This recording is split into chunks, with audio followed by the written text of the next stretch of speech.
Hello, ഇന്ന് നമ്മൾ ബാക്ടീരിയയുടെ സെൽ വളനെ പറ്റി നോക്കുകയാണ്.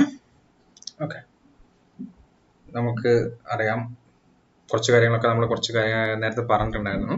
ഗ്രാം പോസിറ്റീവ് ബാക്ടീരിയ ഉണ്ട്, ഗ്രാം നെഗറ്റീവ് ബാക്ടീരിയാസ് ഉണ്ട്, അങ്ങനെ കുറച്ച് കാര്യങ്ങളൊക്കെ നമ്മൾ പറഞ്ഞിട്ടുണ്ടായിരുന്നു.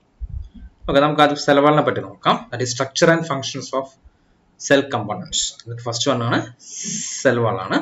ഈ പ്രൊകാരിയോട്ടിക് സെൽ വാൾ എന്ന് പറഞ്ഞിട്ടുണ്ടെങ്കിൽ എന്തായിരിക്കും, ഒട്ടുമിക്ക എല്ലാ ബാക്ടീരിയയിലും എന്ത് കാണപ്പെടുന്നുണ്ട്, നമ്മുടെ സെൽ വാൾ കാണുന്നുണ്ട്. ഇത് സെൽ വാൾ ഇല്ലാത്തെന്ന് പറഞ്ഞിട്ടുണ്ടെങ്കിൽ മൈക്കോപ്ലാസ്മയും പിന്നെ സം ആർക്കി ബാക്ടീരിയ ആണ്.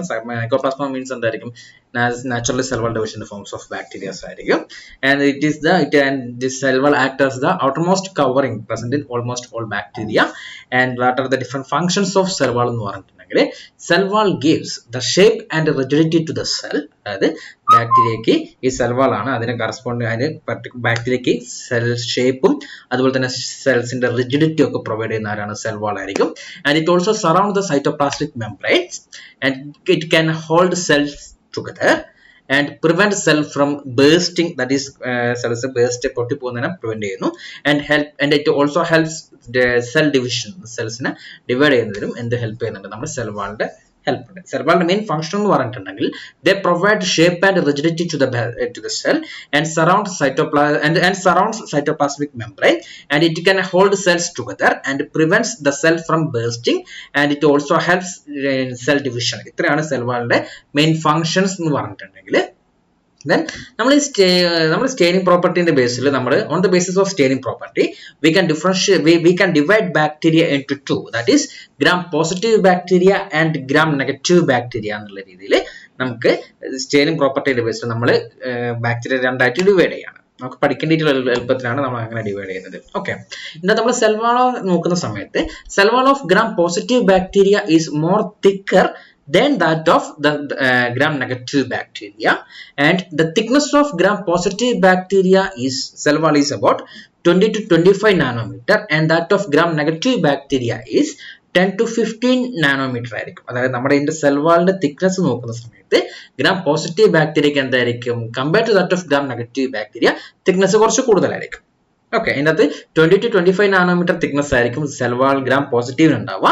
അതേസമയത്ത് ഗ്രാം നെഗറ്റീവ് എന്തായിരിക്കും, 10 to 15 നാനോമീറ്റർ ആയിരിക്കും ഇതിന്റെ തിക്നെസ് ഉണ്ടാവുക. ഓക്കെ, പിന്നെ അതുപോലെ തന്നെ ഈ സെൽ വാളിന്റെയും പിന്നെ അതുപോലെ തന്നെ പ്ലാസ്മ മെംബ്രെയിന്റെയും നടുക്കായിട്ട് ഒരു സ്പേസ് ഉണ്ടാവും. ആ സ്പേസിനെ കളക്റ്റീവ്ലി പറയുന്ന പേരാണ് പെരിപ്ലാസ്മിക് സ്പേസ് എന്ന് പറയുന്നത്. That is A space is present in between the cell wall and plasma membrane, and this space is known as periplasmic space എന്നാണ് പറയുന്നത്. and substances occupying this periplasmic space is known as periplasm. okay, and these substances consisting of large amount of proteins, enzymes, vitamins, etc. okay, ഇതെന്തായിരിക്കും, ഒരു നമ്മുടെ cell വാളിന്റെയും പിന്നെ അതുപോലെ തന്നെ plasma മെംബ്രെയിന്റെ in between ആയിട്ട് നമുക്ക് എന്ത് കാണാൻ പറ്റും, നമുക്കൊരു പെരിപ്ലാസ്മിക് സ്പേസ് കാണാൻ പറ്റും. ആ പെരിപ്ലാസ്മിക് സ്പേസ് ഉള്ള സബ്സ്റ്റൻസസിന് കളക്റ്റീവ്ലി പറയുന്ന പേരാണ് പെരിപ്ലാസം എന്ന് പറയുന്നു. ആ പെരിപ്ലാസത്തിലുള്ളതെന്ന് പറഞ്ഞാൽ എന്തായിരിക്കും, large various amounts of proteins ഉണ്ടാവും, എൻസൈംസും കാര്യങ്ങളൊക്കെ ആയിരിക്കും ഉണ്ടാവുക. ഓക്കെ, ദെൻ നമ്മൾ ഗ്രാം പോസിറ്റീവ് ബാക്ടീരിയയിലും ഗ്രാം നെഗറ്റീവ് ബാക്ടീരിയയിലും ഈ പെരിപ്ലാസ്മിക് സ്പേസിൽ വ്യത്യാസമുണ്ട്. Okay, in case of gram negative bacteria, periplasmic space is very clear and consisting of peptidoglycan. But in gram positive bacteria, periplasmic space is very small ആയിരിക്കും. അതായത് gram negative bacteria എന്തായിരിക്കും, periplasmic space large ആയിരിക്കും. Then gram positive എന്തായിരിക്കും, periplasmic space വളരെ ചെറുതേ ഉണ്ടാവത്തുള്ളൂ. Okay, then ഇതായിരിക്കും നമ്മുടെ gram പോസിറ്റീവിന്റെ gram നെഗറ്റീവിന്റെ ആയിരിക്കും. കണ്ടില്ല, ഇവിടെ ആയിരിക്കും ഇതായിരിക്കും പെപ്റ്റിഡോഗ്ലൈക്കൻ എന്ന് പറഞ്ഞ സ്ട്രക്ചർ ഇവിടെ വരുന്നുണ്ട്. ഓക്കെ, ഈ പെപ്റ്റിഡോഗ്ലൈക്കണും എവിടെ ഉണ്ടാവുക, നമ്മുടെ പെരിപ്ലാസ്മിക് സ്പേസിലായിരിക്കും പെപ്റ്റിഡോഗ്ലൈക്കൺ ഉണ്ടാവുക കേട്ടോ. ഓക്കെ, ഗ്രാം നെഗറ്റീവിൽ എന്തായിരിക്കും, one or few layers of peptidoglycan മാത്രമേ ഉണ്ടാവത്തുള്ളൂ. സ്ട്രക്ചർ ഓഫ് നമ്മൾ ഇനി എന്താണ്, ഗ്രാം പോസിറ്റീവ് ബാക്ടീരിയൽ സെൽ വാളിന്റെ സ്ട്രക്ചർ നോക്കാം. ഓക്കെ, ഈ ഗ്രാം പോസിറ്റീവ് സെൽ വാളിന്റെ മെയിൻ കണ്ടന്റ് എന്ന് പറഞ്ഞിട്ടുണ്ടെങ്കിൽ it consisting of a rigid polymer known as peptidoglycan എന്ന് പറഞ്ഞൊരു റിജിഡ് പോളിമർ ആണ് ഗ്രാം പോസിറ്റീവ് ബാക്ടീരിയ കണ്ടുവരുന്നത്. It about 40 to 90% of the total dry weight of the cells ആണ്. അതായത് നമ്മളൊരു ഗ്രാം പോസിറ്റീവ് ബാക്ടീരിയ നമ്മൾ എന്താക്കുന്നു, വേർതിട്ട് ഉണക്കി നമ്മൾ വെയിറ്റ് എടുത്ത് നോക്കിയിട്ടുണ്ടെങ്കിൽ അതിൻ്റെ അകത്ത് 40 to 90% ആരായിരിക്കും ഉണ്ടാവുക, നമ്മുടെ പെപ്റ്റിഡോഗ്ലൈക്കൺ എന്ന് പറഞ്ഞൊരു റിജിഡ് പോളിമർ ആയിരിക്കും. Okay, ഈ പെപ്റ്റിഡോഗ്ലൈക്കൺ കൂടാതെ, that is in addition to peptidoglycan, the cell wall of gram positive bacteria is also consisting of teichoic acid, teichuronic acid and polysaccharides. അതായത് ഗ്രാം പോസിറ്റീവ് ബാക്ടീരിയൽ എന്തൊക്കെ സെൽസ് എന്തൊക്കെ സംഭവങ്ങളാണ്? ഒന്ന് പെപ്റ്റിഡോഗ്ലൈക്കൻ ഉണ്ട്, രണ്ടാമത്തത് തിക്കോയിക് ആസിഡ് ഉണ്ട്, then teichuronic acid and polysaccharides. ഇങ്ങനെ 4 substances ആണ് മെയിൻ ആയിട്ട് ഗ്രാം പോസിറ്റീവ് ബാക്ടീരിയയിലെ സെൽ വാളിൽ ഉള്ളത്. നമുക്ക് ഇതിനെ ഓരോന്നിനെ പറ്റി നോക്കാം. പെപ്റ്റിഡോഗ്ലൈക്കന്റെ സ്ട്രക്ചർ എന്ന് പറഞ്ഞിട്ട് this peptidoglycan is also known as murine protein എന്ന് കൂടി പറയുന്നുണ്ട്. Okay, this peptidoglycan it is A polymer. Okay, it consisting of 2 amino sugar units, അല്ലെങ്കിൽ 2 amino sugar derivatives, that is NAG and NAM. NAG means N-acetyl glucosamine and NAM means N-acetyl muramic acid, that is NAG and NAM. NAG means N-acetyl glucosamine and NAM means N-acetyl muramic acid. Okay, this peptidoglycan consisting of 2 amino sugar molecules, that is NAG and NAM. Okay, the backbone of polymer consisting of NAG and NAM and which are arranged alternatively. അതായത് എന്തായിരിക്കും? ഒരു നാം വരുന്നു, വീണ്ടും നാഗ് വരുന്നു, നാം നാഗ്, അങ്ങനെ ഒരു they are arranged alternatively എന്നുള്ള രീതിയിലായിരിക്കും. And they are connected by a beta glycosidic bond. Okay, that is നാഗും നമ്മൾ പറഞ്ഞു എന്താണ്? നാഗ് ഉണ്ടാവും, നാം ഉണ്ടാവും, that is N-acetyl glucosamine ഉണ്ടാവും, N-acetyl muramic acid ഉണ്ടാവും. They are arranged alternatively, that is ഒരു നാഗ് വരുന്നു, ഒരു നാം വരുന്നു, വീണ്ടും നാഗ് വരുന്നു, നാം വരുന്നു, ആ രീതിയിലായിരിക്കും arrange ചെയ്തിട്ടുണ്ടാവുക.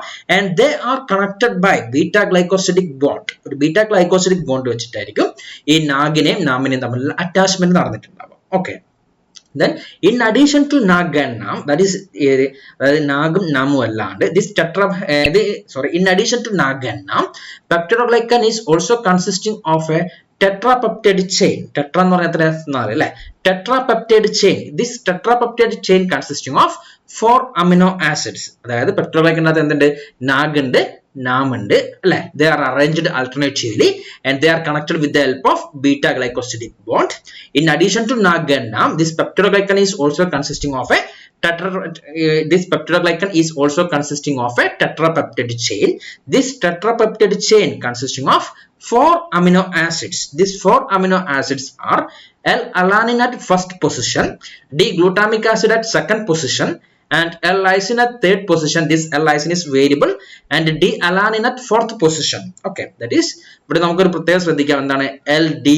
That is this L and D amino acids are arranged alternatively. Okay, this tetrapeptide and also this tetrapeptide chain is attached to NAM molecules. അതായത് നമ്മൾ പറഞ്ഞു ഒരു നാഗ് ഉണ്ട്, നാം ഉണ്ട് അല്ലെ? അത് എന്താണ്? ആൾട്ടർനേറ്റീവ് ആണ് അറ്റാച്ച്മെന്റ് ചെയ്യുന്നത്.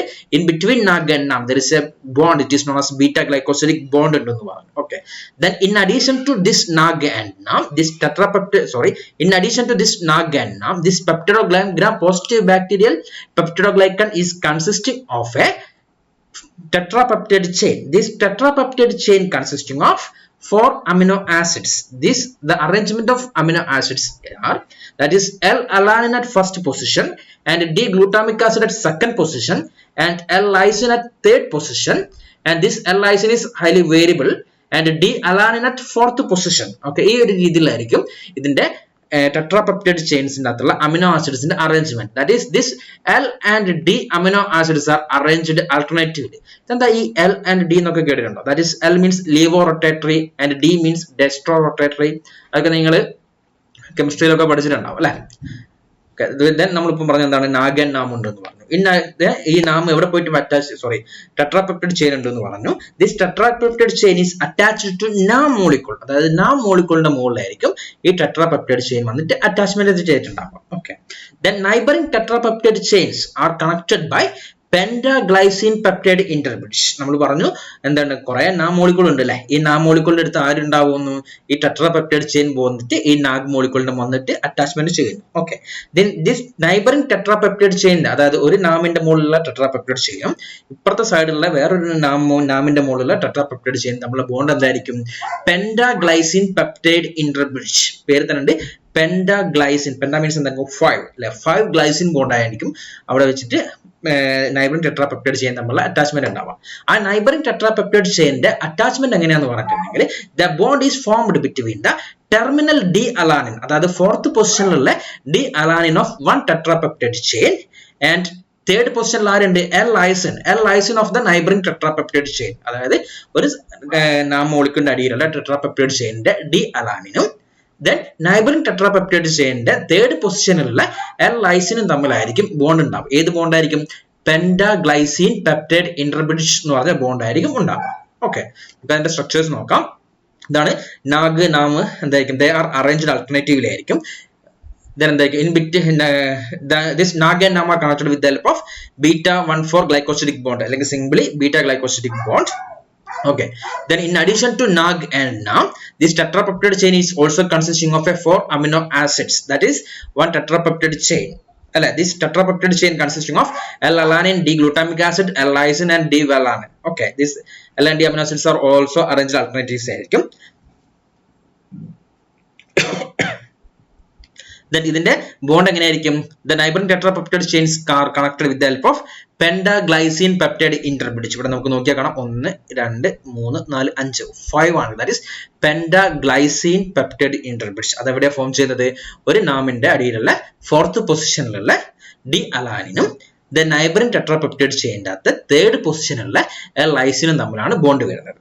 ഓക്കെ, നമ്മൾ pentaglycine peptide interbridge എന്നുള്ള രീതിയിൽ പറയുന്നത്. Then നമ്മളിപ്പോ എന്തിന്റെ സ്ട്രക്ചർ പഠിച്ചിട്ടുള്ളത്? പെപ്റ്റിഡോഗ്ലൈക്കന്റെ സ്ട്രക്ചർ മാത്രമേ കഴിഞ്ഞിട്ടുള്ളൂ അല്ലെ. ദിസ് പെപ്റ്റിഡോഗ്ലൈക്കൻ കൂടാണ്ട് ഇനി തിക്കോയിക് ആസിഡ് ഉണ്ട് അല്ലെ. തിക്കോയിക് ആസിഡ് എന്ന് പറഞ്ഞിട്ടുണ്ടെങ്കിൽ it is a water soluble compound. It is a water soluble polymer composed of ribitol or glycerol and phosphate. ഒന്നുകിൽ റൈബിറ്റോൾ ഫോസ്ഫേറ്റ് ആയിരിക്കാം, അല്ലെങ്കിൽ ഗ്ലിസറോൾ ഫോസ്ഫേറ്റ് ആയിരിക്കാം. Okay, they are attached to എവിടെയായിരിക്കും? It is also attached to the NAM molecule. നമ്മുടെ tetrapeptide ചെയിനും NAM molecule ആയിരിക്കും. Then teichoic acid is also attached to NAM molecules ആയിരിക്കും. This teichoic acid is again classified into two, that is wall teichoic acid and lipoteichoic acid. This wall teichoic acid is attached to NAM molecule and this lipoteichoic acid is attached to the plasma membrane. Okay, അതായത് വാൾ തിക്കോയിക് acid എന്തായിരിക്കും? നമ്മുടെ നാമിന്റെ മുകളിൽ വന്ന് attach ചെയ്യുന്നു. Then lipoteichoic acid ആണെങ്കിൽ എവിടെ വന്ന് attach ചെയ്യുന്നു? നമ്മുടെ പ്ലാസ്മ മെംബ്രെയിനിന്റെ പ്ലാസ്മ മെംബ്രെയിൻ ലിപ്പിഡിലായിരിക്കും വന്നിട്ട് അറ്റാച്ച്മെന്റ് ചെയ്യുന്നുണ്ടാവും. Then teichoic acid main functions എന്ന് പറഞ്ഞിട്ടുണ്ടെങ്കിൽ they act as a major surface antigen of gram positive bacteria and it is used as an antigen for serological classification of bacteria and it also serves as a substrate for many autolytic enzymes and അതുപോലെ തന്നെ and they act as a major role in the transport of magnesium calcium ions transport into the cell and it also synthesis of peptidoglycan and septa formation during the cell division and reproduction and also prevent wall breakage and cell lysis. ഇത്രയാണ് main ആയിട്ട് നമ്മുടെ teichoic acidന്റെ functions എന്ന് പറഞ്ഞിട്ടുണ്ടെങ്കിൽ. അതായത് ഒന്നെന്താണ്? Gram positive ബാക്ടീരിയയുടെ major surface antigen ആണ്. പിന്നെ ബാക്ടീരിയനെ classify ചെയ്യാൻ വേണ്ടിയിട്ട് യൂസ് ചെയ്യുന്നുണ്ട്. പിന്നെ അതുപോലെ തന്നെ ഓട്ടോലൈറ്റിക് എൻസൈംസിന്റെ സബ്സ്ട്രേറ്റ് ആയിട്ട് ആക്ട് ചെയ്യുന്നുണ്ട്. പിന്നെ മെഗ്നീഷ്യം, കാൽസ്യം അങ്ങനെ കുറച്ച് അയോൺസിന്റെ ട്രാൻസ്പോർട്ടിന് ഹെൽപ്പ് ചെയ്യുന്നുണ്ട്. പിന്നെ റീപ്രൊഡക്ഷന്റെ ബാക്ടീരിയ റീപ്രൊഡക്ഷന്റെ കേസിൽ സെപ്റ്റം ഫോർമേഷനും പിന്നെ ഹെൽപ്പ് ചെയ്യുന്നുണ്ട്. പിന്നെ അതുപോലെ തന്നെ സെൽ വാൾ ബ്രേക്കേജിനെയും ലൈസിസിനെയും പ്രിവെന്റ് ചെയ്യുന്നുണ്ട്. ഇത്രയും ഫംഗ്ഷൻസ് ആണ് മെയിൻ ആയിട്ട് teichoic acidന്റെ ഫംഗ്ഷൻസ് എന്ന് പറഞ്ഞു കഴിഞ്ഞാൽ. The next one is the thichronic acid. They are acidic polysaccharide containing uronic acid ഉണ്ടാവും. ഇതെങ്ങനെ സിന്തസിസ് ചെയ്യുന്നതെന്ന് പറഞ്ഞിട്ടുണ്ടെങ്കിൽ they are synthesized in place of teichoic acid. Then phosphate supply of the cell is limited. അതായത് നമ്മൾ പറഞ്ഞിട്ടുണ്ടായിരുന്നു സെൽസിന് ഫോസ്ഫേറ്റിന്റെ supply ഉണ്ടെങ്കിൽ എന്തുണ്ടാവും? നമ്മുടെ teichoic acid ഉണ്ടാവും. Then ഫോസ്ഫേറ്റിന്റെ സപ്ലൈ അവിടെ കുറയുന്ന സമയത്ത് എന്ത് സംഭവിക്കുന്നു? teichoic acidന്റെ സിന്തസിസ് അവിടെ സ്റ്റോപ്പ് ചെയ്തിട്ട് thichronic acidന്റെ സിന്തസിസ് സ്റ്റാർട്ട് ചെയ്യാണ് ചെയ്യുന്നത്. ഓക്കെ, then polysaccharides എന്ന് പറഞ്ഞിട്ടുണ്ടെങ്കിൽ ഓരോ ഗ്രാം പോസിറ്റീവ് ബാക്ടീരിയയും വൈഡ് വെറൈറ്റീസ് ഓഫ് polysaccharides ആയിരിക്കും ഉണ്ടാവുക. ഇപ്പൊ നമ്മൾ എക്സാമ്പിൾ ആയിട്ട് പറഞ്ഞ സ്ട്രെപ്റ്റോകോക്കയുടെ കേസ് എന്ന് പറഞ്ഞിട്ടുണ്ടെങ്കിൽ വേരിയസ് ടൈപ്സ് ഓഫ് polysaccharides ഉണ്ട്. അതുപോലെ തന്നെ മൈക്രോബാക്ടീരിയൽ സ്പീഷീസിന്റെ കേസിൽ എന്തായിരിക്കും? ഒരു വാക്സി ലിപ്പിഡ് polysaccharides ഉണ്ട്. അത് മൈക്കോളിക് ആസിഡ് എന്ന് പറയുന്നു. അതാണ് ഇതിന്റെ ഒരു ആസിഡ് ഫാസ്റ്റ് നേച്ചർ ഒക്കെ പ്രൊവൈഡ് ചെയ്യുന്നത്. ഓക്കെ, ഇതാണ് നമ്മുടെ cell wall of gram positive bacteria എന്ന് പറഞ്ഞിട്ടുണ്ടെങ്കിൽ എന്തായിരിക്കും? സൈറ്റോപ്ലാസ്മിക് മെംബ്രെയിൻ ആയിരിക്കും. Okay, then NAG and NAM arranged alternatives-ലേക്കും എന്താണ് പെപ്റ്റിഡോഗ്ലൈക്കന്റെ സ്ട്രക്ചർ ആണ്. That is murein or peptidoglycan structure എന്ന് പറയുന്നു. നമ്മൾ പറഞ്ഞിട്ടുണ്ടായിരുന്നത് എന്താണ്? വാൾ തിക്കോയിക് ആസിഡ് ഉണ്ട്, ലിപ്പോതിക്കോയിക് ആസിഡ് എന്നുള്ളതല്ലേ. ഈ വാൾ തിക്കോയിക് acid is attached to NAM molecules ആയിരിക്കും. The membrane lipoic acid is attached to lipid bilayer membrane ആയിരിക്കും. Then cell wall specific polysaccharides ഉണ്ടാവും. Then cell wall associated polymers ഉണ്ടാവും, പ്രോട്ടീൻസും ഉണ്ടാവും. ഇത്രയാണ് സെൽ വാളിന്റെ സ്ട്രക്ചർ ഓഫ് ഗ്രാം പോസിറ്റീവ് ബാക്ടീരിയയുടെ cell വാളിന്റെ structure വരുന്നത്. ഓക്കെ, ഇത് നിങ്ങൾക്ക് ഒന്നെങ്കിൽ 5 മാർക്കിന്റെ ക്വസ്റ്റ്യൻ അല്ലെങ്കിൽ 10 മാർക്കിന്റെ ക്വസ്റ്റ്യൻസ് ആയിട്ട് വന്നിട്ടുണ്ട്. Cell wall of gram positive bacteria എന്ന് പറഞ്ഞിട്ടുണ്ടെങ്കിൽ ഇത് നമ്മുടെ എസ്എ ക്വസ്റ്റ്യൻ ആണെങ്കിൽ നമ്മൾ പെപ്റ്റിഡോഗ്ലൈക്കൻ മുതൽ സ്റ്റാർട്ട് ചെയ്ത് വരണം. ലാസ്റ്റ് ഈ ഡയഗ്രാം വരച്ചു വെക്കണം. ഓക്കെ, ഇതും വേറൊരു ഡയഗ്രാമാണ്. പെലാസ്മ മെമ്പർ, പെരിപ്ലാസ്മം സ്പേസ്, പെപ്റ്റിഡോഗ്ലൈക്കൻ, തിക്കോയിക് ആസിഡ്. ഇത് വളരെ സിമ്പിൾ ആയിട്ടുള്ള ഡയഗ്രാം. ഇതെല്ലാം നമ്മൾ മെയിൻ വരയ്ക്കേണ്ടത്. നമ്മൾ വരയ്ക്കേണ്ടത് നേരത്തെ കാണിച്ചിട്ടുള്ള ഡയഗ്രാമാണ് വരയ്ക്കേണ്ടത്. ജസ്റ്റ് ഒന്ന് അറിഞ്ഞിരിക്കുന്നത് മാത്രമാണ്. നമ്മുടെ ബുക്കിൽ വരയ്ക്കേണ്ടത് ഈ ഒരു ഡയഗ്രാമാണ് വരയ്ക്കേണ്ടത്. ഓക്കെ, ദെൻ ഈ സെൽവാളിന്റെ ഡെമോൺസ്ട്രേഷൻ നമ്മൾ നോക്കാം. ഇതിനകത്ത് എന്ന് വെച്ചാൽ സെൽവാൾ നമുക്ക് നല്ല ഒന്നാമത് ബാക്ടീരിയ എന്താണ് വളരെ ചെറുതാണ് അല്ലെ. ആ ബാക്ടീരിയയുടെ സെൽവാൾ എന്ന് പറഞ്ഞാൽ എന്തായിരിക്കും, അതിലും ചെറുതായിരിക്കും. അതുകൊണ്ട് തന്നെ നമുക്ക് ഒരിക്കലും നമ്മളെ ഓർഡിനറി ലൈറ്റ് മൈക്രോസ്കോപ്പ് വെച്ചിട്ട് നമുക്ക് നോർമലി സ്കാൻ ചെയ്ത് കഴിഞ്ഞാൽ കാണാൻ പറ്റത്തില്ല. നമ്മൾ ഇതിൽ മെയിൻ ആയിട്ട് യൂസ് ചെയ്തതെന്ന് പറഞ്ഞിട്ടുണ്ടെങ്കിൽ 5 ഡിഫറെന്റ് മെത്തേഡ്സ് വഴിയാണ് നമ്മൾ സെൽവാളിന്റെ ഡെമോൺസ്ട്രേഷൻ ചെയ്തത്. അത് ഫസ്റ്റ് വൺ ഇസ് ദ പ്ലാസ്മോളൈസിസ്. അതായത് വെച്ച് കഴിഞ്ഞാൽ ഈ ബാക്ടീരിയ നമ്മൾ എന്തിൻ്റെ അകത്തിട്ട് ഹൈപ്പർട്ടോണിക് സലൈൻ്റെ അകത്തിട്ട് വെക്കാം. അതൊക്കെ നിങ്ങൾ കേട്ടില്ല, hypertonic saline, hypotonic saline, isotonic solution, hypertonic solution ഒക്കെ കേട്ടില്ല. ഈ ഹൈപ്പർട്ടോണിക് സലൈൻ്റെ അകത്തിട്ട് വെച്ചിട്ടുണ്ടെങ്കിൽ എന്ത് സംഭവിക്കുന്നു, അവിടെ സൈറ്റോപ്ലാസ്മിന്റെ ശ്രിങ്കേജ് നടക്കും. ഓക്കെ, അതേസമയത്ത് എന്തുണ്ടാവും, നമ്മുടെ സെൽവാള് അതേപോലെ തന്നെ ഉണ്ടാവുകയും ചെയ്യും. അങ്ങനെ നമുക്ക് സെൽവാളിന്റെ ഡെമോൺസ്ട്രേഷൻ ചെയ്യാം.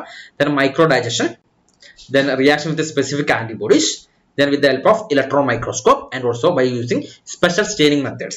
ഈ 5 ഡിഫറെന്റ് മെത്തേഡ്സിലാണ് നമ്മൾ മെയിൻ ആയിട്ട് സെൽവാളിനെ ഡെമോൺസ്ട്രേഷൻ ചെയ്യുന്നത്. ഓക്കെ, ഇത്രയാണ് നമ്മുടെ സെൽവാൾ ഓഫ് ഗ്രാം പോസിറ്റീവ് ബാക്ടീരിയയിൽ വരുന്നത്. ബാക്കി നമുക്ക് അടുത്ത ക്ലാസ്സിൽ എടുക്കാം. ഓക്കെ.